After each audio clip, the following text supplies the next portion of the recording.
Let's welcome VeeJay Huskey, man. How's it going? I'm doing good, brother. Thanks for having me, man. I appreciate it, man. Oh, anytime, bro. Tell everybody where they can find your social media platform, man, and tell them who you are, man. All right, man. My name is Vernon VeeJay Huskey. I'm the Big Vanilla Funny, 20-year stand-up comedian, 15-year sports broadcaster, originally from the DMV, now here in LA. You guys can always check me out on Twitter at The Big Vanilla Funny, TikTok, The Big Vanilla Funny, and my IG, The Big Vanilla Funny. And I also have a YouTube channel. It's Vesson Sports and The Big Vanilla Funny. So you catch me there in all my social medias. If you want to see the professional me, I'm VeeJay Vernon Huskey on LinkedIn. Wink, wink. So, yeah, that's where you find me at and find my social media. Yeah, I see you on a lot of different platforms, especially on the Fox Sports Radio stuff and a bunch of stuff. I see you go on Chris Brousard's show and quite a few other guys, but I know this is probably a different topic this time because we're going to go with the NFC West this topic, because I know the other week you were talking about the Niners and all that stuff, and we were discussing about it, and you were saying, let's just do the division for this one. Yeah, I mean, we can also talk Niners. I'll never get tired of trash and Shanahan. That's never going to get old to me. So he's making it up there on my hate list. Like, he's not quite LeBron yet, but he's getting close. Oh, LeBron is definitely one of your shit lists. I've noticed. Oh God, he's the top. He's number one. Oh man, that's crazy. Close. It's not close. I do like the picture of Kobe Bryant. That's like one of my favorite players. That's love. That's the guy right there, bro. That's why. That's the real GOAT in LA. Yeah, this is, come on, the dog. This is his town. It'll never be LeBron. It'll never be LeBron's town. It's Kobe's town.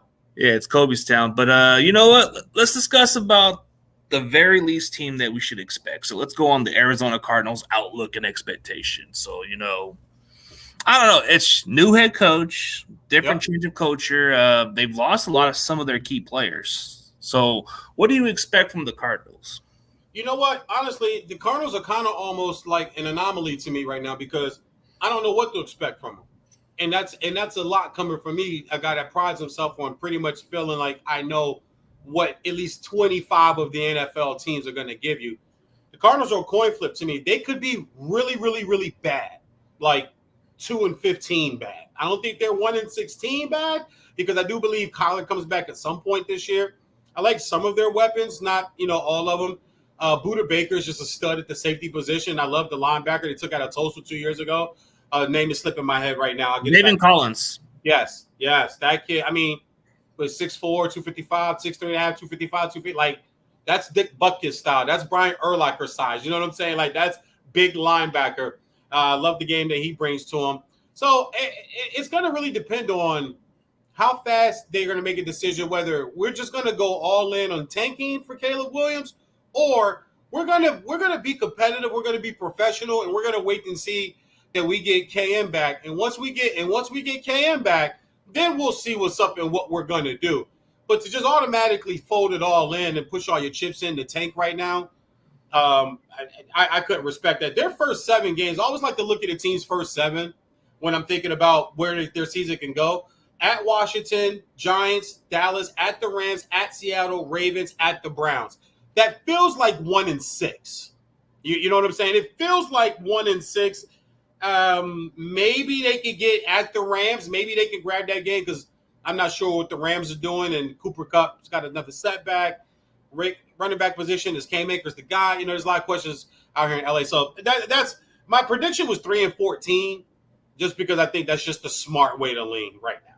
Yeah, it's like, what do we expect from this team? They got a new head coach, a different culture. I think the only thing they got going on is Buda Baker. He's the heart and soul of their defense. I mean, you got a lot of young talent, and the question's on Kyler Murray, so we don't know what Kyler Murray's going to be. We don't know if he's going to be around next year. So, like you said, there's a possibility they might go for Caleb Williams and all that stuff. And even for some people who are Cardinals fans, it's kind of concerning to think, man, so we got a new coach, but what's the future going to hold up? Because, usually how these new head coaches are, they always want to get their own guy, right? So they technically want to get their own person, their own quarterbacks and stuff, and we don't know if Kyler is the guy for him. You know what I mean? No, I'm with you on that, bro. I've seen that before, and I've actually stated that myself when I think about, just to jump to another NFC team, just Dallas with the whole Trey Lance thing, being tying it back to San Francisco, is Dak wasn't McCarthy's quarterback. He got hired as the coach. Dak was already there. I think he sees something in Trey that he can develop and get out of a guy who's still only 23 years old and the number 3 overall pick, a few years back. So with Kyler, I don't like tanking, CG. I don't. To me, I'm a competitor, bro. I've been a competitor all my life. I don't like tanking. If you suck, you suck. Like, if you some ass, some ass. I could get over that. But to not go out and put up your best ever. I'm a dad. Are you a dad? You have kids? No. All right, no kids. I'm a dad. I have a son. You know one thing I always teach him? Focus and always do your best and always try your hardest. Focus, always do your best. Play your hardest. Never. Yeah, play to the echo of the whistle. You don't play to the whistle. You play to the echo of the whistle. That separates the boys from the men on the football field. So I'm going to rather see them go out and play that way with that mentality than to go, okay, Caleb Williams, listen, you can take for a quarterback all you want. Doesn't mean it's going to work out. It doesn't mean it's going – what if Kyler comes back and gets it? So then what are you going to do, right? And you still suck. You just drafted a quarterback number 1 overall just 3 years ago. You're going to turn around and do it again? You're turning into the Jets. Real talk, you're turning into the Jets. That's what the Jets do. They tend to give up on these guys. Now they just got Aaron Rodgers, so it's like, God, like. And they have no plan B. You have Aaron Rodgers and you lost Mike White in free agency. You have no plan B. So if this doesn't work out, I predict, man, the Jets will play 3 quarterbacks this year. Mark it down. Ooh. Mark it down. Okay, I might need to write that as a bold prediction. Maybe I'll probably screen record that in the later part of the show. But yeah, I get what you're saying. But the Cardinals are. I wouldn't say tanking, but some people are thinking it's that way. I think they're going to play their hardest because the new coach, they always want to make a good impression for that coach, and they want to make an addition for next year and different stuff like that. So you want to put a good, like as a player, like even if I played in the minor leagues, you always want to put in a good tape and good impression to the coaching staff. You want to make sure you belong here. So I think that's what it's going to be for the Cardinals. They're going to audition, like for those other players who didn't get opportunities and that coach likes them, you have a good chance to stick around. That sounds good, but I have a hard time believing that all pro athletes think that way. That sounds great, and that's what you should do. But I just been around them too long, too many times. There's some guys, it's about the money. It's about getting paid. It's about they know they're good enough to make another team somewhere else or get picked up somewhere else at the end of the day. So I feel what you're saying. It's the right mentality. It's the right thing to say. But pro athletes aren't always they don't always move in that direction. So I feel you. I just think 3-14 is logical, but it wouldn't surprise me if they were 1-16 or if they were 7-10. They still have good players on this team. There's still good football players on the Arizona Cardinals. They'll play hard. I mean, because that's the thing. Will they? You hope they will. Yeah, you hope they'll play hard because division games are always coin flips to me. I don't care what division you're talking about. It's been that way all my life. Division games are coin flips. So you can look at the schedule and go, oh, they're going up to Seattle. Yeah, Seattle's favorite. What is that? Oh, 7.5 is what DraftKings got it out. Bet I'll take that 7.5. And somebody in Seattle decides to wake up and go, we got the Cards today. They're on a 4 or 5 game losing streak. We ain't got to worry about them today. And they start playing with the emblem on the helmet instead of the body that's in the uniform. Yeah. The next thing you know, you cut the game on. It's the third quarter. It's 2:13 left on the clock, and it's 13-9 Seattle. Yeah, 13. And the Cardinals are driving. And you're like, what the? Whoa, let me tune into this. What's going on here? Yeah, because they play well. It's a division game. It's always one of those strange games. You never know what to expect. Like look at the New England Patriots. They play well against the Jets all the time. So it's like, man, that defense is going to be so. I just think their quarterback sucks, but I think that defense is top 5. That might be the best secondary in football in New England right now. That defense is going to get after you every week. They may be blown out one game, but New England's defense is going to keep them in. They play hard. Football, yes. They play very hard. But let's look at the Los Angeles Rams. There's just an outlook and expectations. last year they're talking about they had injuries, which it's reasonable, but they're defending Super Bowl champions last year, and things kind of just didn't go as planned for them. So, what's your outlook and expectation for the Rams? The Rams. First thing I want to start with is with my man Aaron Donald. I thought Aaron Donald when he calls Burrow to throw the ball away in the Super Bowl on 4th down and slammed him to the ground, and he got up and then went like this. I thought that should have been Aaron Donald's swan song moment of his NFL career. I thought he should have retired then. And he did an interview where he said he was locked in as that was his last year. That was his mentality the whole season, that was his last year. Off-season comes, start to miss it a little bit. I could do it again. And then he's never the same guy again. Same thing with McVay. Once you start talking the next level, once you start talking retirement, any pro athlete will tell you, when you start mentioning the R word, you're already you're halfway there. You're halfway there. And if you're halfway there in football, that's dangerous because it's such a physical game. You know what I'm saying? You got to be all the way in every single down. Not game, not week, not month, not year, not contract. Every single down, you got to be all the way locked in because your life can change like that. It's the only sport like that, maybe hockey, but it's the only sport that's like that. So those two guys are the leaders of that franchise. You got what you got out of Matthew Stafford. You got the ring. Not sure where that's going. Cooper Kupp's got a setback. Not sure where that's going. You had Bobby Wagner for a year. That didn't work. He went back to Seattle. I just look at this team, even Cam Akers, and I love Florida State running backs, but even Cam Akers, can you hold on to this? Like, can you hold on? You have to hold on to it, bro. This is your one job. You got to hold on to it. So that had him in the doghouse, of course, with some knick-knack and injuries. So I look at this team. I think 7-10 is where they are. I think they're past their window. They have no money. They have no draft picks. They pushed all their chips in, and it worked twice. They got the one Super Bowl and lost. They got to another one and won. So it worked. But now you have to pay for that. You have to pay for all that high spending, these draft pick type mentality that, teams want to use to win. Their first 7, as I always do, the first 7 at Seattle, Niners, Cincinnati, at the Colts, Philly, Zona, Pittsburgh. Looks like 2-5. They're finished at Baltimore, Washington, Saints, Giants, at the Niners. Yikes. Ooh, Yikes. Yeah, exactly. Yikes. And at that point, is Stafford your quarterback?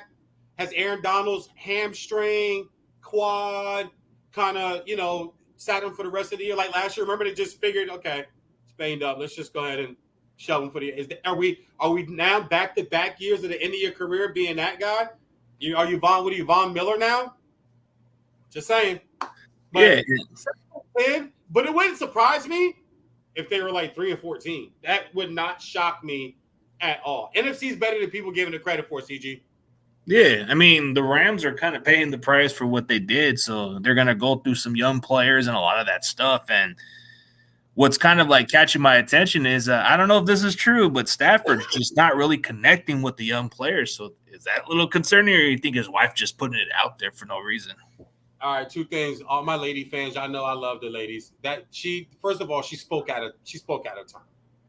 That's not for any pro athlete's wife to put out. That was and Cavino and Rich from Fox Sports Radio. We talked about this the other day. We all agree that this is, and it's not. It's just like do not put that out there.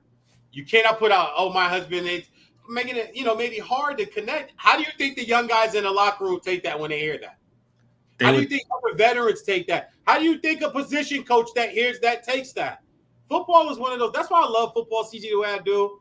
Everybody in the organization has to be locked in. You can't be me. There's no me. You rarely can win with a me guy.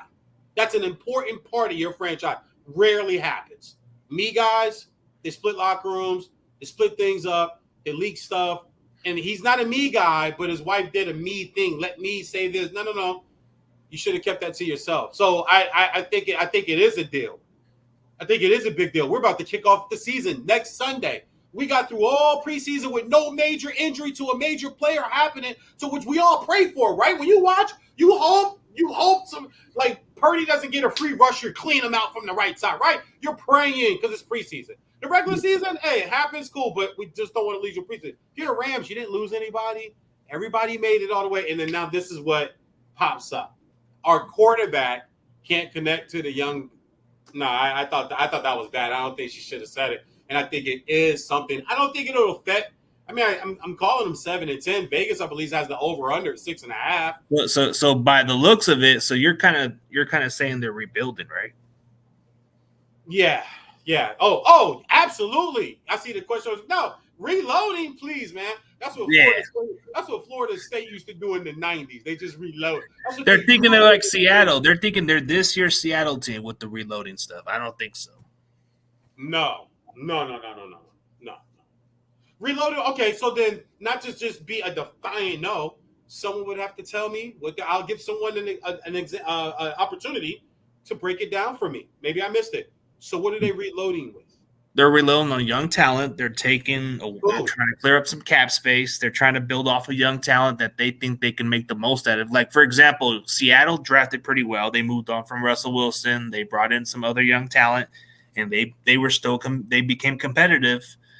That's how the Rams and the fan base think of the Rams. They're thinking maybe that's what they're looking at. Their ceiling can be like Seattle, like last year. That's not a reload, though. That's a rebuild. That's a rebuild. A reload is guys that we know, guys we've seen. Before Tariq Woolen, the 5th or 6th round rookie, or not rookie, was a rookie, not a rookie anymore, but the corner that Seattle drafted ended up being a Pro Bowler, being an All-Pro type player, going to get a big deal. And now he's like their new Richard Sherman. That's not a guy we knew. That was a rebuild. They rebuild. When you're bringing in young players and you're drafting guys in that nature, that's a rebuild. Reload is plugging in Jalen Waddle at the 1 if Tariq Hill leaves free agency 2 years from now. That's a reload. It's like, fine, we'll just reload the number 1. Jalen, you just move from the right to the left. That's a reload. Rebuilding is bringing in a receiver from college or a young guy and trying to build them up to be able to play sufficiently and effectively for your franchise to live by this mantra of reload. They're in a full rebuild. The problem is their 3 most important parts don't feel like they want to be there in LA. Does McVay feel like he want to be there to you anymore?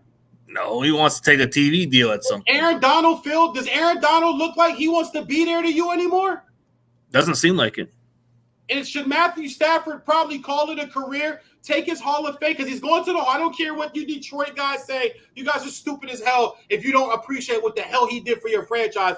You guys, excuse me, your franchise keeps screwing it up. But Matthew Stafford should probably retire, take his Hall of Fame, got a Super Bowl ring, you know. Yeah, he's already accomplished top 10 in several passing categories. Several passing categories in his career.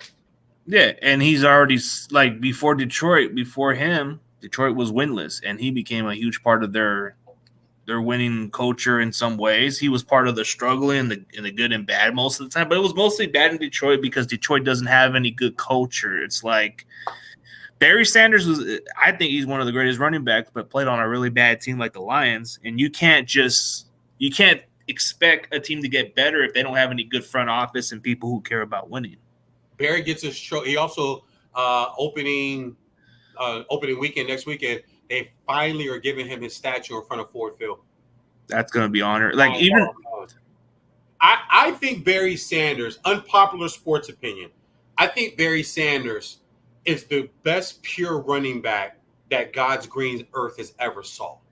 Pure running back. Even on a short-term career that he played, yeah. I don't think it comes close. I mean, this guy had done it all. Like, it's either him or Jim Brown. Yes, it's either because I don't. My thing is with comparison sometimes. CG is you can't take everybody from the same era. Like somebody comes up just off topic real fast. Somebody comes up with NBA top 10, and like 8 of your guys are from the 90s and 2000. Come on, bro. Like you can't tell me guys that played back then weren't just as good. I know the times were better or were worse or easier, whatever people want to describe it as, but Jim Brown played in some really, really, really tough conditions and tough times. We don't know how great his offensive line was or wasn't. I don't know many people that can name the Cleveland Brown offensive lineman from the 50s and 60s. When he played and won MVPs and won league championships before it became the Super Bowl. So, but Barry, greatest running back, Barry Sanders, greatest running back I ever saw. And to flip it back, to Matthew Stafford, Detroit, back to LA. I think he's done. I think Sean McVay's mentally checked out. I think Aaron Donald's mentally checked out. And I know that's a hard thing to place on people, but I'm just going by what I see, bro. I'm watching your energy. I'm watching Sean McVay don't even do his interviews the same no more. Doesn't seem as passionate like the way you would look at it. Like he just seems like close. I got my ring. I don't care. It's not just his ring, his money. Think about it. He's only like 35, 36, bro. He's your age. So if he retired right now, he could go do, like you said, he can go do TV for the next 30 years. Troy Aikman is still doing TV, and he's horrible.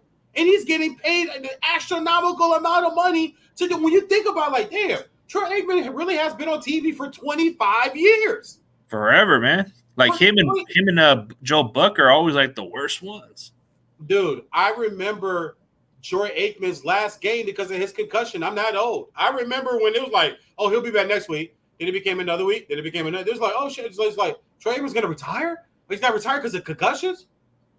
And then went into TV. And I'm sitting here watching the preseason Monday night game the other night. And I just looked, I'm like, God, it really has been like 24 years that Troy Aikman, wow, God, I'm getting older, man. Jesus. I've seen that whole guy's NFL career, and I've seen 25 years of his broadcasting career. But that's what McVay's gonna go do. I think he should do it. I would hate to do like Gruden. He's gonna do exactly what Gruden does. Yeah, I would just hate to see what Aaron Donald. I hate to see these last years look like this. But Aaron, I would have loved to see him walked off of his career doing that. That would have been because he might be, I know he's a top 5 defensive lineman in my opinion all time. So you see a guy walk off like that, I would have liked to see that. But 7-10, I think I'm being kind, but 7-10. Okay, so that's being as realistic as you could. I mean, some Rams think, oh, there's a chance we can win 10 games. I don't know, bro. I'm like, dude, pump the brakes a little bit. I think you got them. I think their ceiling can be about 7 wins, but I'm kind of like maybe they can win 8, maybe. I don't know. I'm not really high on them. There's a difference. So it's like last year I was kind of thinking. Is that your Niners heart talking, or is that your football analyst heart talking? Football analyst heart talk, bro. Because I look at the way they are as a talented team. They just lost completely a lot of talent. The previous years, I had them in the mix to win an NFC West, but it's kind of been like since they kind of changed the culture and got rid of certain players off their cap space, I kind of just look at them as a 7 or 8 win team. Some Rams fans that are realistic, they agree on some of it, and then there's some that kind of think too highly. And I'm like, dude, I think there's just a lot. You guys have a little while to be a little more competitive. It's not going to be like how Seattle did it last year. I don't think it's anything close to that. No. I don't think it's close to that either because Seattle's got prime young guys, man. I like Seattle actually to win this division. I put this out about Seattle about 2 months ago. I'm a guy that prides myself, and I know you watch a lot and listen to a lot, and I appreciate it. Definitely do. We all do over there at Fox Sports Radio. But I'm a guy who really prides myself on being ahead of the curve, like throwing out predictions. You're not going to hit every prediction.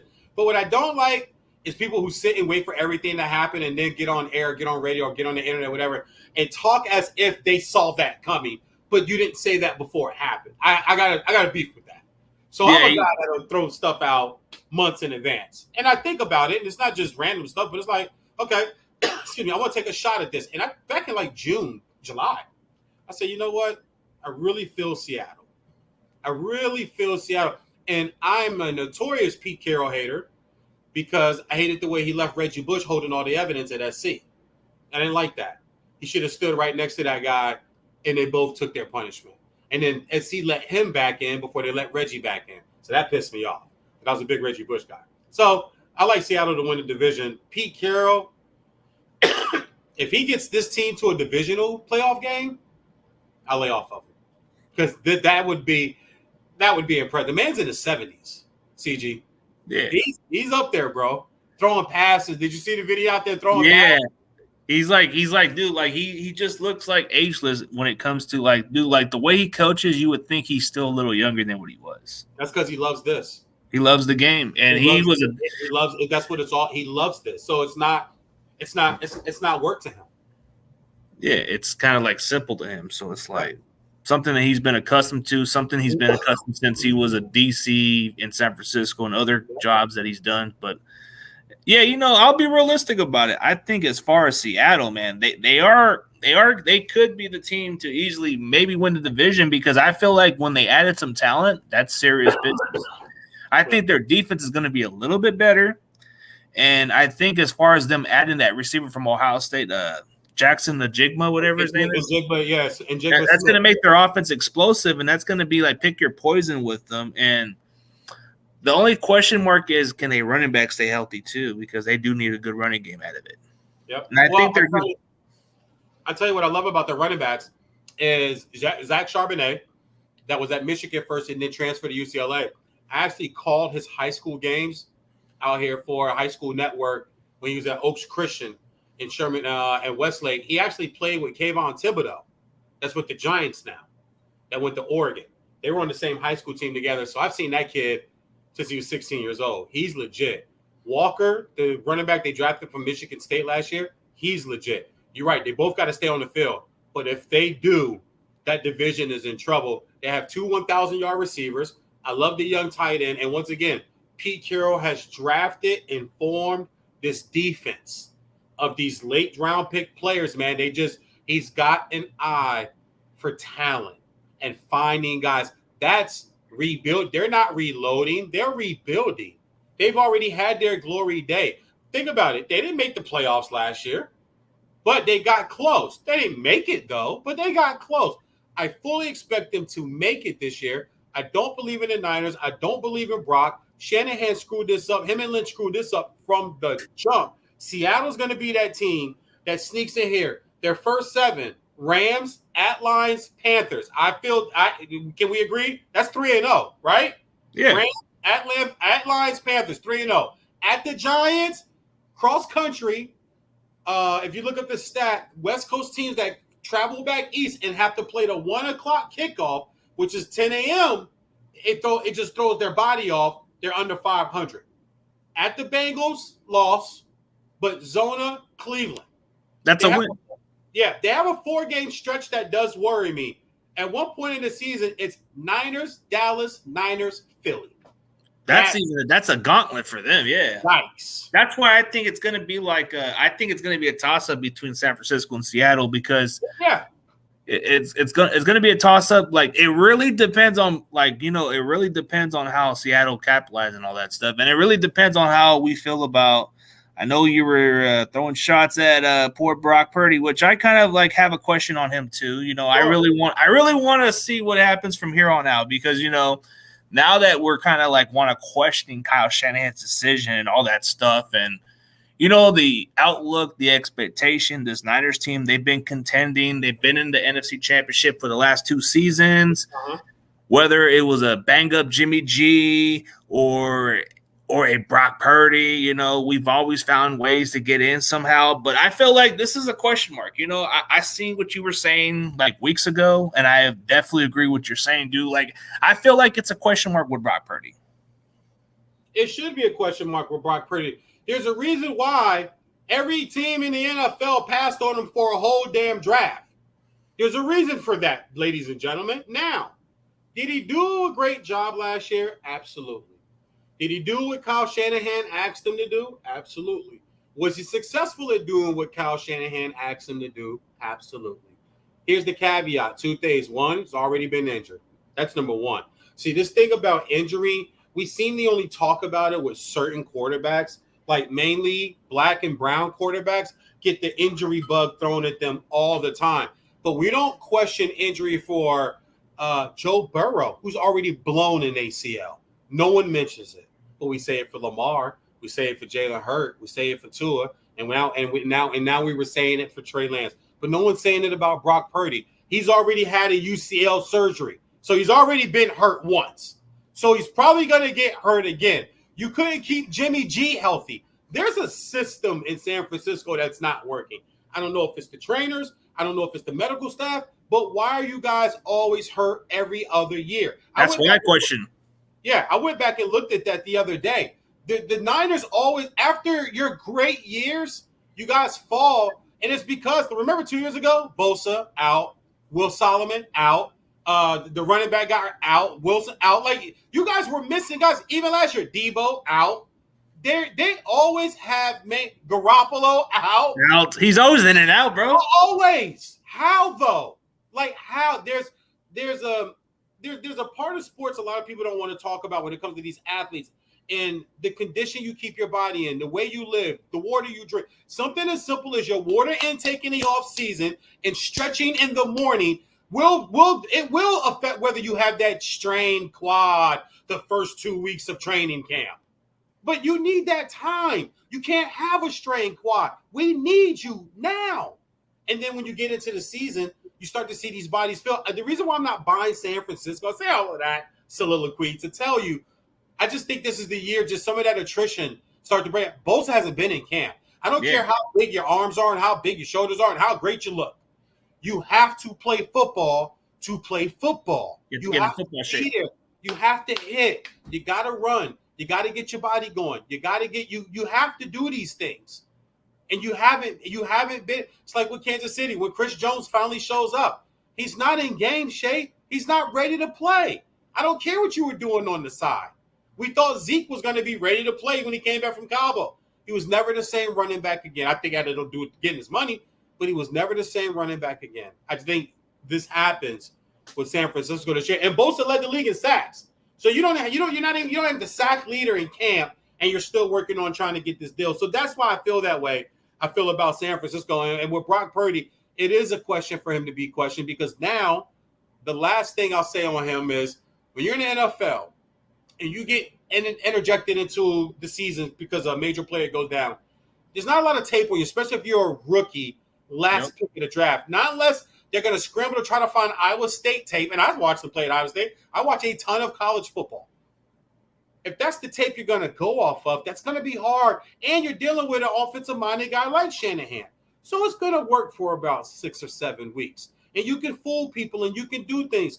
But in the entire offseason, the one thing I love about football, and one thing I learned working with coordinators before is they grab every piece of tape they can find. Find a game plan. They specifically find new coverages and zones for what you don't do well. And now they got the tape on you. Yeah. Pete Carroll, let's think about it. Real talk, though. Pete Carroll's defense twice.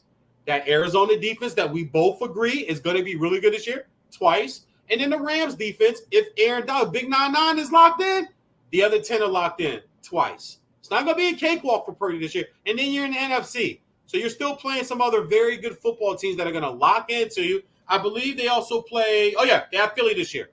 So they're going to play Philly again. They're well aware. They're going to play Philly again. So even San Francisco, their last 4, they got a gauntlet here too. They're 4 or 5 games. I'm sorry. There's a stretch where they have 4 of 5 games. Philly, Seattle, Ravens. Ooh, that's in a 5-week straight. Philly, Seattle twice, and the Ravens. Yeah, defense. Have fun. That's a gauntlet right there. Have fun. They lose a McCaffrey. Or they lose Debo this year on offense, bro. We're taking a step down on offense if those guys are gone. But like you said, okay, so if you look at the beginning of the first 7 games, how do you look at their prediction? Their first 7 at Pittsburgh, at the Rams. I think they lose at Pittsburgh. I'm high, even though I'm not giving up on my man L. Jax, because I've been with L. Jax since he was at Louisville. That's just how I rock. If I rock with you from high school or college, I rock with you your whole career, unless you do some weird OJ type shit. Then I got to let you go. So at Pittsburgh, I'm super high on. I think Pittsburgh's going to be very, very, very good. Pickett, Pickens, Harris, Freiermuth at the tight end. They get TJ Watt, former defensive player of the year. But add that Mika Fitzpatrick, all pro safety. That defense, that offense. Season openers kind of seems like the way all Niners struggle anyways. It seems like we just have one of those rough starts. So yep, rough start, and it's on the road, and it's cross country. So yeah, I'll take Pittsburgh there. But at the Rams, once again, conference game, then Cards, Dallas, at Cleveland, at Minnesota, Cincinnati. I have them starting off 4-3, 3-4. Ooh, okay. I can see it. 4-3, 3-4. You're not coming out of that 6-1. And I don't think we're coming off. We're either coming with a slow start or either at least. Yeah. I don't expect us to go undefeated. I expect us to maybe have. There's going to be a slow start, or maybe we might have a good start, but it's not going to go undefeated. Where do you see that first? Come on, you're the fan, so we'll get it from you. Well, Pittsburgh's going to be a pretty tough game. They're well. Lost, I think Pittsburgh could be a loss because of how they played, and plus their defense is going to be well aware. But I think the Rams, we should be able to have a bounce back game against, because we always like anytime we lose for another team, Rams is like our perfect bounce back game. Then the Giants on a short week, it should be winnable because it's at home. We tend to play well at home, so I guess 2-1. And then the next game, which I think is it Cards? I think we play the Cards. It's Cards, Dallas, at Cleveland, at Minnesota. Arizona. Yeah, I think we'll either. Dallas is going to be a pretty interesting, tough game. That's a toss up. I can see it. I can see it between us a lot. I hope Dak's hurt. Trey gets to play. Oh man, but I think as far as like, it'd be great for radio and TV though, dog. They would, just to put it on Shanahan's face or something like that. But oh my God, could you imagine if like on a Tuesday that we say so that week Tuesday Dak's injury from the past game is gonna keep him out, and they're gonna go not with Cooper Rush, they're gonna go with Trey Lance, or they're gonna play them both. Could you imagine what TV and radio would be like Tuesday, Wednesday, Thursday, Friday? Oh my dog. But I think they flex that game in the prime time. Yeah, I think it's between a toss-up with Dallas and San Francisco, because it really depends. Like, I need a W or a L, homeboy. Come on, man. I'm putting your feet to the fire. Man, well, I'm putting your feet to the fire.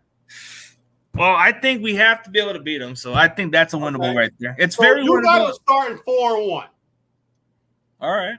What's the next game? So, we got at Cleveland. That looks like a trap game. Okay. Because I think the Browns are just they're very explosive. We're not too familiar with them. Deshaun Watson's a mobile quarterback. That can be a struggle right there. Well, they got great receivers too. They have Amari Cooper, and Elijah Moore. And then also too, what I love about that team is I actually have a prediction. I don't know if you heard it. I did Uncle VeeJay's 117 NFL predictions for the NFL season. I've been putting it out on different Fox Sports radio shows and even our own show, Martin and VeeJay. Next week, I'll do, 4 or 5 episodes where I do like 1 through 10, 1 through whatever, all the way up to it. But one of my predictions this year for the Cleveland Browns is I believe Chubb is going to lead the league in rushing this year. It's possible. At about 1730, I'm like maybe 13, 14 touchdowns, and maybe another. Yeah, he's been consistent. 460 through the air and maybe 2 touchdowns. But I think he's primed for a year like this, because even though Deshaun looks rusty, you still have to account for him. Yeah, he's mobile. You still have to account for him. When you have to account for a guy, something else is going to open up. And I think Amari Cooper's the top. I get tired of debating this with people. He's a top 10 receiver. He's a top 10, top 12. You can give or take if you want to flex a guy in and out, but he's not where I see people putting Amari Cooper. I'm like, bro, remember these Bama receivers? They're pretty good. People forget he's a Nick Saban Alabama receiver. Yeah, they got some loaded receiving core, and their running game is really good, so that's going to be a challenging part. And Deshaun Watson not only gives you a problem as a passer, he can run too. So that's one thing we've been struggling the most. So I can see that. Tell me how you feel about Brandon Ayuk. I hear someone hit me on Twitter the other day and said he's going to have an explosive year. This is going to be Brandon Ayuk. I don't see that, but you're the fan. You talk to me. Well, I think he's going to get a lot of targets. I think he's going to lead the Niners in receiving yards. I think his projection maybe over Debo. Debo's just going to get a lot of the touches. He's going to get some of the passes, but I think Ayuk's going to be more of a better receiver. Debo's just an all-around player, bro. Debo, he might Who wants some of Debo? Ain't nobody want a piece of Debo, man. But who wants some of Debo? No, but I think Ayuk's going to have a little bit better season than Debo. I think Debo's going to get maybe his 1,000 yards, of course, but it's not going to be as close to what Ayuk is, because Ayuk's kind of been the go-to receiver for Brock Purdy. Brock Purdy seems to trust him more. I see the connection. I see a lot of the chemistry between them. Debo, yeah, he's kind of built his chemistry. He's gotten a little more explosive. Did he trust him more, though? Yeah, Ayuk's kind of been the go-to guy. He's kind of been the most consistent receiver.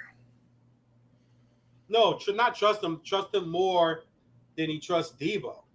I think Debo's more like your reliable target, if I'm being honest. But as far as production, I think Debo's going to have the most yards all around. He's going to have all purpose. But I'm talking about like natural receiving yards. I think Ayuk's going to lead the team in receiving yards. Okay. And how do you see Kittle? Is Kittle? I'm waiting for Kittle. We hold him in lore of like Kelsey and Gronk.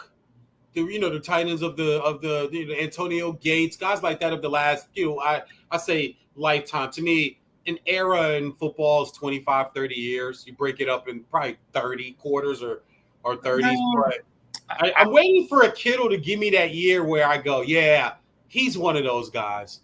I'm thinking Mark Andrews might be better. At this point of his career, I think Mark Andrews is one of the best up and cut. Like, dude, he's already Kittle's good too, but he can't stay healthy. At one point, you can make an argument he was a really damn good tight end, but I think you could make an argument he was the best tight end in the league, but it just never, it didn't stick. Yeah, it didn't stick out, but I think Kittle's production, it's probably going to be exactly maybe the way he had the previous year, where maybe 700 or 600 yards, maybe some. I think I expect him to be a red zone threat a little bit more because he's going to get some of those opportunities, but I don't think he's going to be the Kittle of the early years. He's just going to be the guy who does a lot of the blocking most of the time, but he's going to still get some of his production, but it's not going to be like the 13 or 1,000-yard or 900-yard Kittle. Maybe you're looking between the 700 or maybe almost 800-yard Kittle. He's not going to be exactly like what he once was. Okay, that's fair. That's fair. I just like to hear when I do people's show and I know who their team is, I love to hear their honest take on their team. Oh, no. So, I mean, this whole Brock thing, it's going to depend on his health. Yeah. That's going to be a big part of it. I think the NFC is better than people are giving it credit for, and that's because we are caught in the era of quarterback, and when you can't get enough quarterback, you know what you do? You go talk more quarterbacks. And when you can't get enough after that, then you finally, nope, I'm not going to nothing else. I'm going to talk more quarterbacks. And the best quarterbacks in the league, most of them are in the AFC. So people are looking at the AFC as, the AFC is the cream of the crop. The AFC is good, yes. But I still think Minnesota's a 13, 12-win team. I still think Dallas, and I can't stand the Cowboys, but I look at their schedule. I look at their first seven. Their first seven, I think they'll come out maybe 6-1. And I hate to say that, but that defense is going to be monstrous. I believe they have the best defensive player. That's my kids trying to get in my office here. I think they have the best defensive player in the league, and Micah Parsons. Parsons is an all-around player. Like, he's just a hybrid player, plays everywhere on the field. They have one of the best corners in football, Trayvon Diggs. They do too. They paid him. So I think the NFC is going to be tougher than people think. I think the easy thing to do is say, the NFC Championship game is going to be San Francisco and Philly.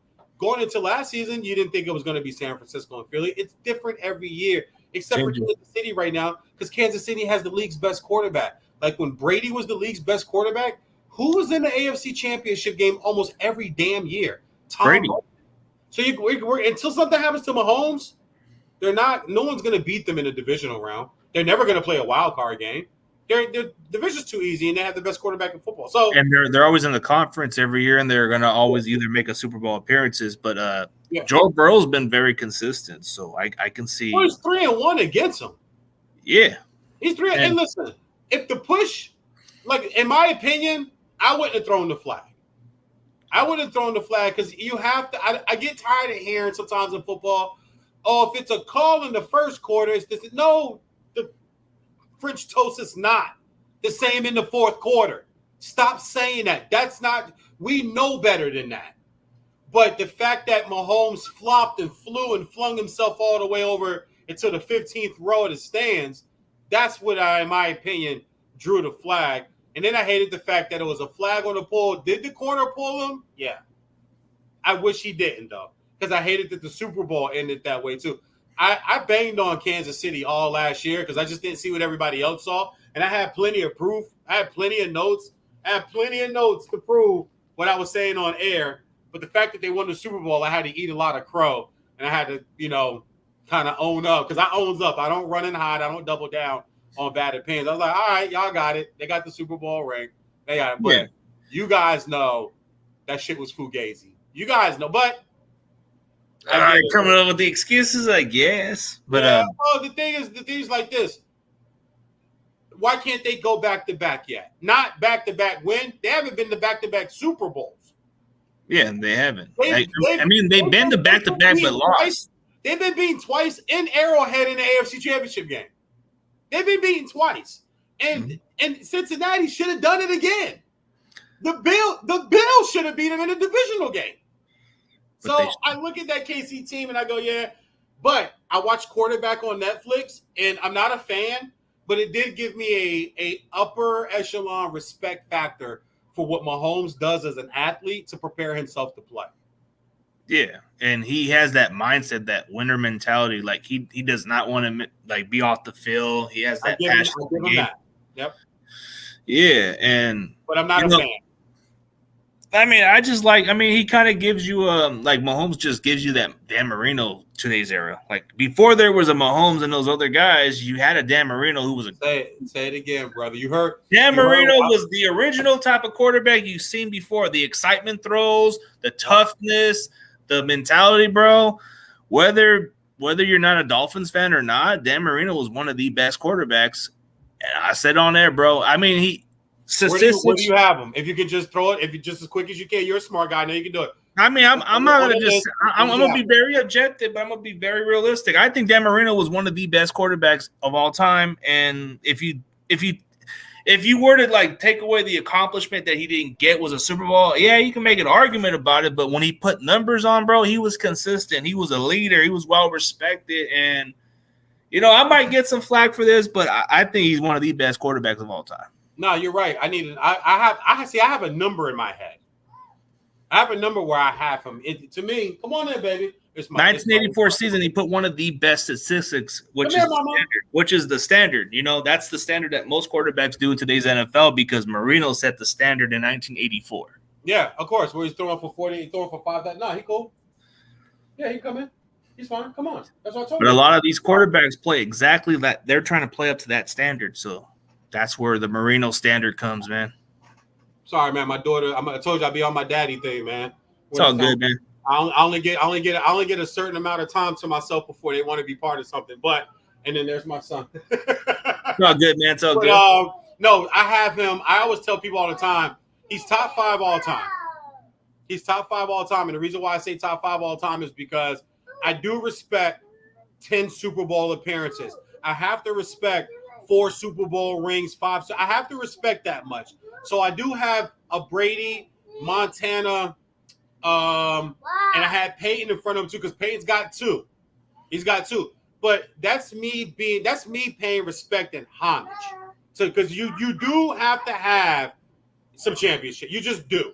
That's just the way sports is, bro. You have to have some championships, and he missed out on that. But if you want to talk about just pure guys that just drop back, read the defense, and let it go, just pure passer, he's the greatest pure passer of the football that the game has ever seen. Yeah, like but Marino. He didn't have the Super Bowl to me. Yeah, you take away the ring. If he had 1 ring, you could call him to go. All he needed was 1 ring. I mean, the guy was just the standard. Like you see Mahomes do stuff like this. You see Josh Allen do stuff like this. I mean, yeah, he's kind of been the standard. So it's like, where did everybody get the 5,000 yards record? The idea, nope. Exactly. Okay, from 88 through 48 touchdown passes and 5,008 yards 48 touchdown passes and 5,008 yards that year. And then I believe the next year he went out through another 4,847 or 46 touchdowns. But yeah, he was doing that. And you have to think about it too with Marino. He had small receivers. Could you imagine him with a Megatron? Could you imagine him with a Brandon Marshall? Could you imagine him with a T.O. or Randy Moss? Could you imagine Dan Marino with a Randy Moss, bro? Dude, he would have already had so many damn records. He threw for 60 touchdowns. He would have done 30. He threw 30 of them to Randy Moss because Brady threw him 25. Remember, Brady had 50 touchdown passes, and he threw 25 of them to Randy Moss. Yeah, definitely, man. Just spilling it. Sorry, man. Like I said, it's all good, man. It's all good. We'll figure out something maybe like yeah, dude, we'll get something going on pretty soon, man. But yeah, man. No, That's all good, bro. That's what the standard is, bro. Like that's what we want our quarterbacks to be, is somebody who can carry a team. And Marino did carry the team at one point. Man, do you know Marino never had a 1,000-yard rusher? And when he finally got one, do you remember a running back out of UCLA by the name of Kareem Abdul-Jabbar? And he was a rookie that they drafted. Jimmy Johnson drafted him, trying to find a running back. He was a good running back in college, but he ended up coming to Miami. He ran for 1,000, but it was like 1,006. 1,000. It was just barely over 1,000. And it just didn't. It just didn't manifest. If Jimmy Johnson had came in and just rolled Marino and just rolled him into there, instead of trying to have this running game and then go, okay, this isn't working every fourth quarter, then go to Dan and say, okay, Dan, can you go rescue us again? You know what I'm saying? Like if he'd have done it, if you just let Dan do Dan, they might have got one. They might at least got to one. His last game for the Dolphins, he lost a playoff game to Jacksonville, 62-7. That was Dan Marino's last walk-off. And Hank Goldberg, who used to work at ESPN and covered the Dolphins, worked for the Sun Centennial for years down there covering the Dolphins, said that it was one of his worst moments in his journalism career, was watching Dan have to walk off the field like that. But Jimmy just refused to just ride Dan. He wanted to do this rushing thing, and it just never. So Dan Marino never had a Roger Craig or not even a Bill Belichick with his defensive mind. Don Shula's a great. But by the time the late 80s, early 90s came around, the game was changing. And we were the team that had the old coach. You know what I'm saying? And all these new coaches, your Andy Reeds, your Jimmy Johnsons, your Mike Shanahan's, these were the younger guys then that were coming into the league coaching, and Miami was the team that still had that guy from the 70s that won the 2 Super Bowls in 72, 73, and he was chasing the coaching record. If you look at football now, that's what Bill Belichick is. Bill Belichick, he is. He's the Don Shula. On today's football. Shanahan, LaFleur, McDaniel, I'm sorry, Philly, Sirianni. You have a lot of your McVay. Now it's these young 30s and these guys 30. And you know who's next going to be that next older coach that's still with that franchise all those years? Mike Tomlin. Yeah. He's been around a while. And well, think about it. In 10 years, he'll be a year 23, 24. He's not going anywhere. They're never going to fire him. No, because they don't change that culture. They stick with their coaches no matter what. They put all their head coaches on one hand. No, they've only had 3 head coaches the last 50-plus years, man. So and in those last 50 years, they won 5 Super Bowls. They won 6. I take it. I take it as a Dolphin fan. Yeah, any way you could. I mean, it's been that long, and that's how they maintain success for so many years. So it's like, how far your Niners go this year? Have you done your full preview? Like you got your playoff teams picked and shit yet? I think we can easily be in the mix for maybe number 2 or 3 seed. I don't know, maybe 1, but it depends on Brock Purdy. It really depends on Brock Purdy because I'm not really sure. You know, there's like that question mark. You know, if Brock Purdy can have the same success he had, then there's no doubt that I can see him maybe taking us further. But if he doesn't, and it's gonna regress, maybe we'd be lucky to make the wild card. It's one or the other. I have to see what Brock Purdy does. I have you guys at 10-6. I don't think you're falling off the face of the planet, but I don't think there's an 8-9 game winning streak like it was last year in this. It'll be different. Season. I don't think that's on the table for you guys. No, I think we'll still be in the playoffs, but I just don't know what it's going to be like because what if Brock Purdy isn't the guy? What happens if he gets exposed? What happens with this offense? Do we even have to go with Sam Darnold or something? It's just, bro. Oh my God, you don't even want to get me started. Oh, Sam Darnold. Okay, let's see what you guys say about him now. He's horrible, dude. He sucks. He's on his 3rd team in 6 years. I saw him in high school out here. I saw him at USC out here in LA. I've seen this guy, man. I've seen this guy. How the hell do people think that this guy can do anything and lead a franchise to do anything? He had an opportunity in Carolina and couldn't get it done. Had an opportunity with the Jets and can't get it done. This idea that he's your backup, if Purdy goes down, listen, if Purdy goes down, John Lynch and Kyle Shanahan should be fired. they should be fired. Jed York should fire both of them because you're leaving my franchise. You guys have one of the best talented rosters on paper. When you write it down, San Francisco stacks right up there, man, in my opinion, with top 5. If I'm just looking at names and position, I'm like, yeah, the Niners are a top 5 roster on paper, but you don't play football on paper. Not unless you play paper football like I did. Put it on the field. Yeah, you play it on the field, homie. So Sam Darnold, if you guys have to go to him, I'll propose a question to your viewers, your illustrious fans, and yourself.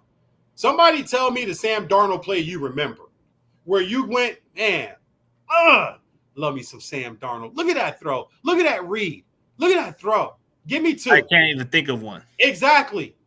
I already know the answer. But I figured it won't be so arrogant if I ask. Instead of being a know-it-all guy sometimes, which I can be sometimes. It was more like okay, like the thing about Sam Darnold is like you're like, what the hell is wrong with this guy? Or dude, you know who's just like him, who's gonna be next? Mac Jones. Mac Jones is just like him. He's gonna be next, bro. I've been saying it since he came out of Alabama. I've been on this stuff. I don't get on things late, man. The only time I change is if I've been given new information. I believe as a sports broadcaster, you are allowed to change if you're given new information. If I'm given new information, I'm allowed to look and go, oh, okay.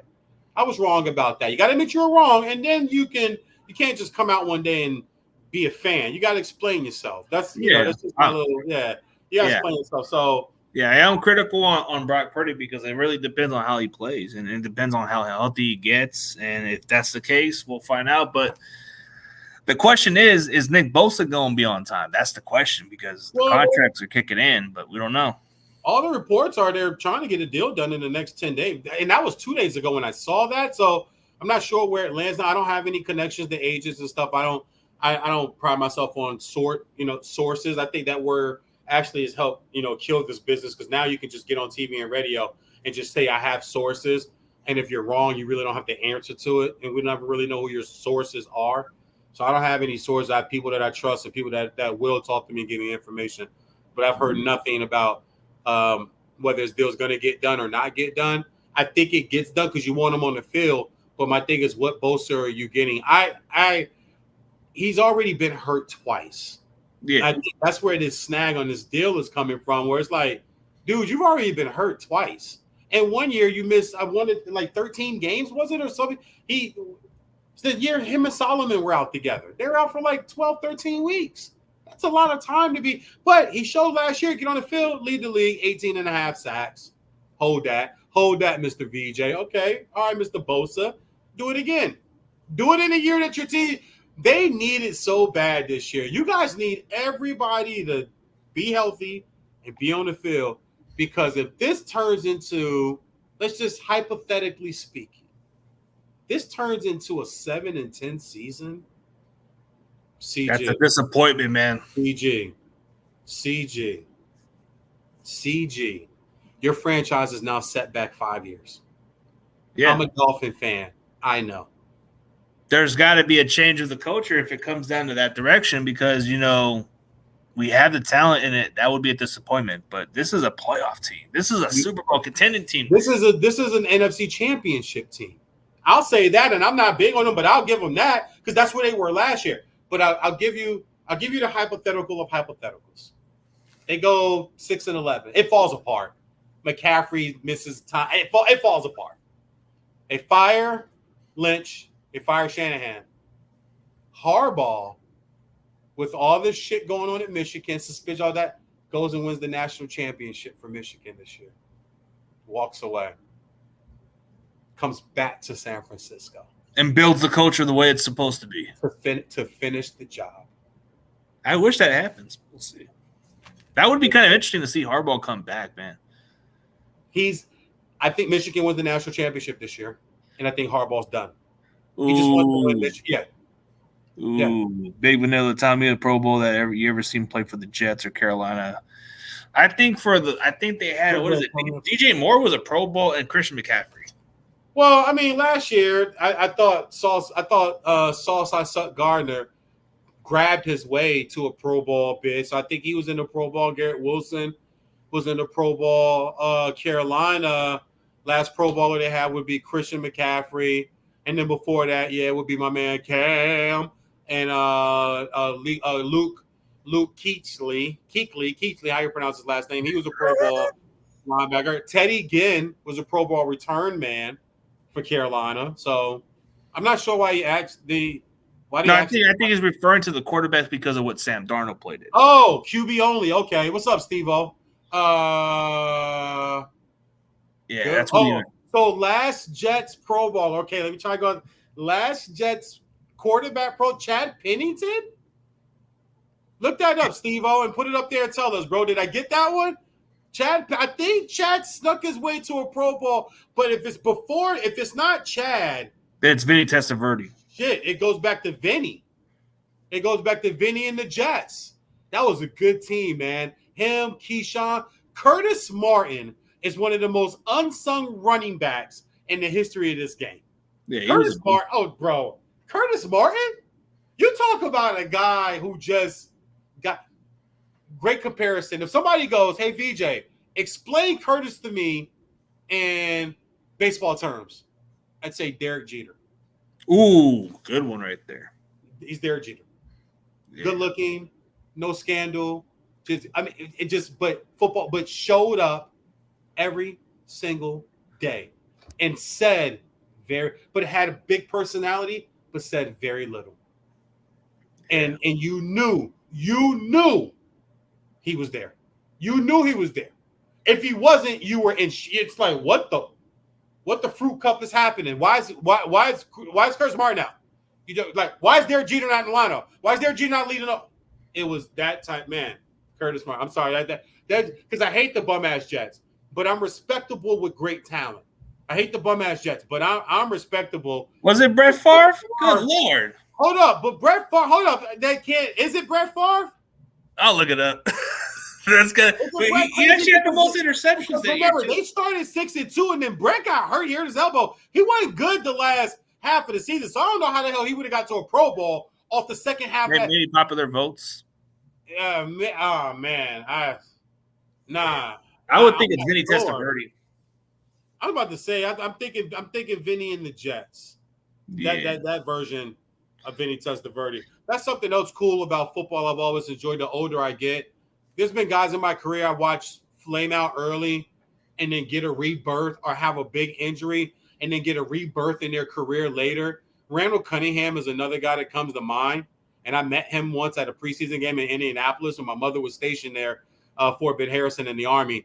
And just as nice as a guy, him, Reggie White, Keith Byers, Jerome Brown, all those guys, Mike Quick, just as nice gentlemen to stand and talk to us. And this is before social media, before phones, this is 1991 or 92, I believe, because Reggie was still in Philly. But remember, he got hit by Bryce Pop opening day, blew his knee out, and that killed Philly's chances that year. People thought Philly was going to go to the Super Bowl. They had to play Rodney Peete as a backup, and that just never worked out. But remember Randall Cunningham's rebirth in Minnesota with Jake Reed, Chris Carter, Robert Smith, and Randy Moss and Danny Green. They were that close to the Super Bowl. Vinny Testaverde had the same thing. I'm old enough to remember, bro, when Vinny was with the Bucks, dog, it was ugly every Sunday. It was bad. They gave up. They gave up on Steve Young just for Vinny Testaverde. Just for Vinny Testaverde. Atlanta had Brett Favre right in their lap. And they threw him away. It's possible with Trey. What can happen? What would be Trey's career, man? I'm calling that, CG. That's one of my calls, bro. I'm calling that. He will be Dallas's starting quarterback, if not next season, the season after. Something tells me that Mike McCarthy believes he can do something with this kid. And you're still talking about a 23-year-old. I looked this up the other day. Do you know, if I told you over under 20 how many total football games Trey Lance has played in his life, not knowing what you know now, what would the average person probably say? The average person would think it would have to be 20 more games. Over 20, right? Yeah. He's played 20 games in his football life. Yeah, that's not a lot. Like he's only games. Yeah, 20 games. Not so much, and that's what we took the risk for, but if Shanahan didn't really feel like he was a fit to begin with, that was a wasted draft pick. He could have just That's not it, though. That's not it, though, bro. That's not it. What happened? You know who threw a wrench in all of this? Who? The fact that Jimmy Garoppolo got you guys to a Super Bowl. Let me paint the picture for you as fast as I can. Jimmy G gets you guys to a Super Bowl. He does crap his pants in the fourth quarter because I've always told people that's what gives me reserve about loving the Chiefs so much, because if Jimmy G doesn't go 2 for 11 and shit his pants and overthrow a wide open receiver for a touchdown in the fourth quarter in the Super Bowl, Patrick Mahomes only has 1 ring. He doesn't have 2. He didn't really outshine him that day. He played just as average. So he got you guys to that Super Bowl. So when you go to draft Trey Lance and you're going to move up, wasn't there an initial little shock at first? Like, what the hell are they doing? Why are they going to give all that up to go up to number 3? They must be looking for a quarterback. But Jimmy G is taking you to Super Bowls. Although he's been hurt, I get it. But you ended up drafting the guy that got hurt, and the guy that you got now got hurt. What would have been your best thing to do? If you were going to draft Trey Lance, I said this shit on Fox Sports Radio, you should have cut Jimmy G right there. Yeah, because you don't want to have a guy look behind the back. That's where you messed this up. Because, excuse me, he would have got the playing time that he needed. He would have got, and he didn't have to worry about looking behind his shoulder. Started Jimmy Garoppolo. Yeah, and he wouldn't have to worry about looking behind his shoulder, because that's what really – see, they were okay with just getting rid of Trey, and now Brock doesn't got to worry about it. Yeah. It was a bad move from the beginning. They didn't handle it well, and it was because they made a front office move and a personnel decision that was just stupid. I am a firm believer, and I play virtual GM in my head. I love being virtual, doing virtual GM shit. That's why I love fantasy football so much. Yeah, me too. If I draft a quarterback in the first round, you play now. You play now. I ain't got time for you to sit and watch. If first round draft picks are important, this idea that people come up with today thinking that, oh, you hit or miss, but you can hit or miss on the second and the third and the fourth and the fifth. All draft picks are important. Every draft pick you own is important. You can use it as bargaining chips, or you can use it to find a Richard Sherman, or you can use it to find a Brock Purdy. You can use it to find these gems, find these guys that can still play. But for some reason or another, it's only 32 teams. Everybody can't go in the first round. 32 players, that's it. It's never been 33. It's never been 34. It's 32. So somebody's going to slip. And then it's another 32. And then another 32. And another for 7 rounds. So it just isn't how it is. But if I draft you in the first round as a quarterback, I may not tell the press you're playing right away, but in my head and my closest confidants to me in the office with no social media, no phones, we all know he playing. Because I took you in the first round, which means I need you now. I don't need you next year. I don't need you the year after that. They fire coaches and GMs real fast. You got to play for me now. You got to produce right away and be on the field. You don't have to produce. I just need you on the field. Just to get experience. Yes, we could get the producing part to get. Trey probably would have been bad his rookie year. But you should have played him and you should have cut Jimmy. Shanahan and Lynch French toast this up from the beginning. And then I believe Jed York went to them. My partner, Martin Weiss, on our radio show, Martin and VeeJay on Saturdays, he thinks they have job security. I said, no, the hell they don't. This was Jed York going, listen, 3 first-round picks. 3, and he's the 3rd. You guys need to fix this right now. First-round picks are important in the NFL. They're really important. Yeah, you could be the Rams, like we mentioned. You can go get you might get you a ring out of just throwing them all away. Tell me another team where it happened. Tell me another time in NFL history where teams gave away all their first-round picks and they won Super Bowls. Just show it to me. There's not a team I could think of besides the Rams. What Belichick just said earlier this week? What was Belichick's quote about teams mailing it all in? We can sustain 20 years because we don't do that. But flash in the pan, okay, oh, they got that ring, cool. But how are we talking about the Rams today? We think they're 7-10. You ever think about the Patriots being 7-10 for the last 20 years, CG? No. Any one season, have you ever looked at the Patriots and go, yeah, that's a 6-11 Patriot team?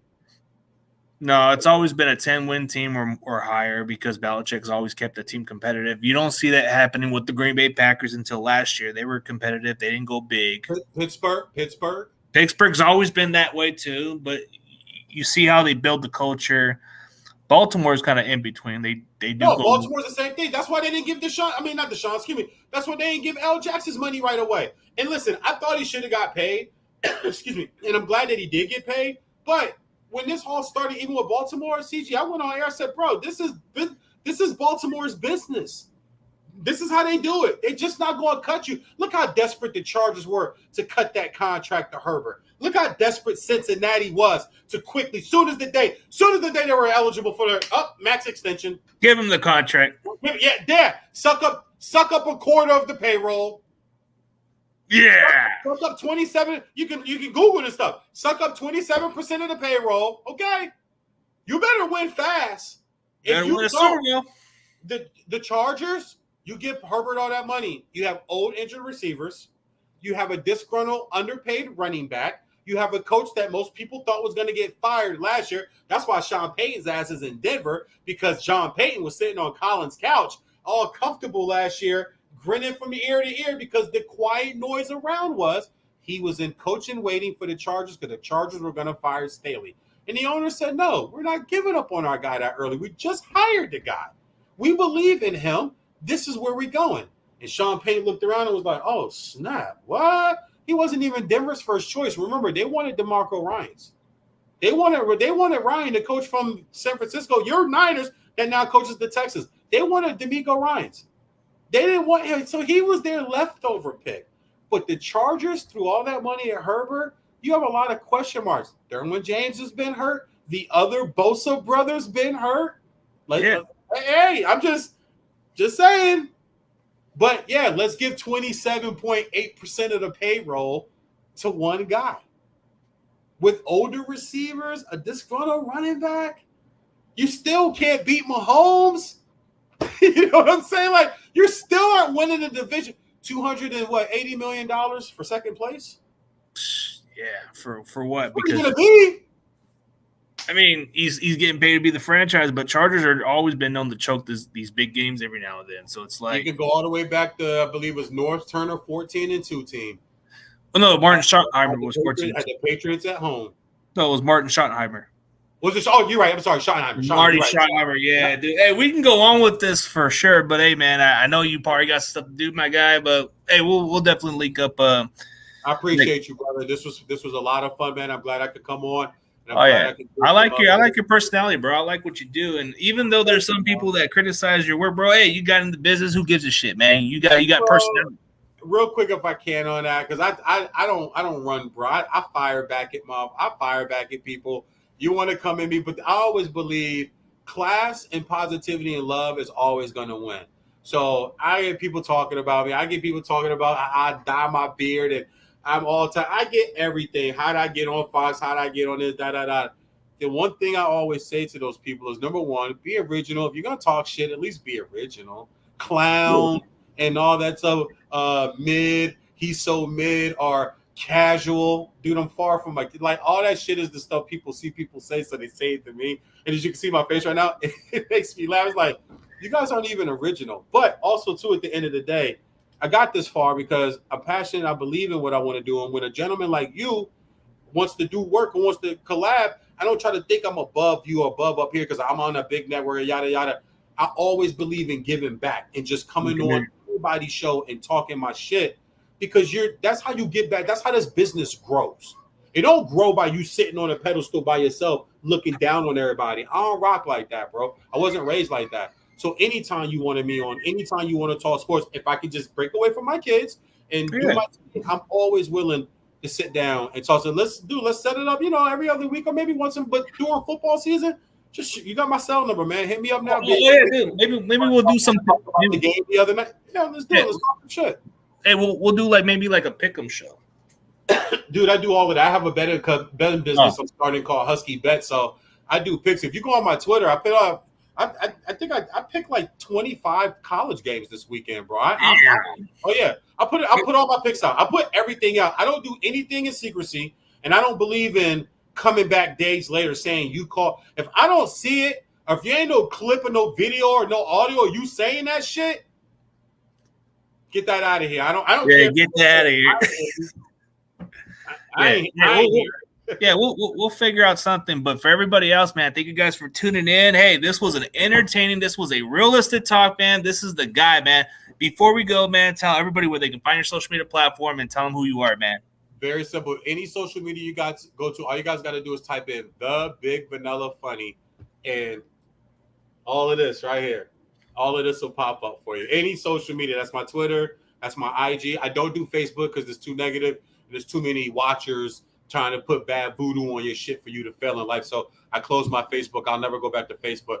But Twitter, my TikTok, and my IG, and my YouTube page, Vessel Sports. All right, for sure, man. And thank you guys for tuning in. And as always, CG and Husky is out.